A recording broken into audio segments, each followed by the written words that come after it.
Last week, I woke up to a tiny surprise. I ended up finding some baby fish in my planted aquarium, and at first I did not know who they belonged to, but then I looked closely, and yes, they were indeed tiny rice fish. I found 15 of them and I just put them in a jar for the time being, but I think it's time to set up an outdoor tub for them. I first added some compost, some gardening soil, so that my plants get some nutrients to grow. This is a dwarf papyrus, and as the name suggests, it does not grow very big, so it's a perfect choice for this small setup. I also capped off the soil with some gravel. So the reason I'm doing this is to prevent the soil from leaching nutrients into the water column, which will end up in algal blooms, that is green water. I'm also adding stem plants into this. The first one is Ludwigia repens, and the second one, I don't know the name of it, but I found it in my other pond.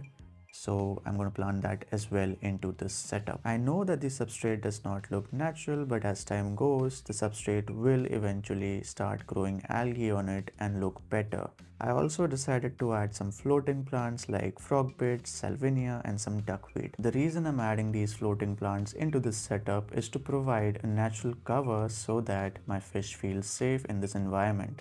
Also, floating plants do filter the water, so they'll act like natural filters as well. I will be releasing these baby fish into this setup after a week or two to let this tub cycle so that beneficial bacteria can grow inside it. Now let's talk about what if my baby rice fish do grow up to breed one day. They will need a place to lay their eggs, so they can lay their eggs on roots of plants like frog bit. It's a perfect place for them to lay their eggs. They also lay them on other plant surfaces, stem plants, on moss. So yes, this will be a good setup for them.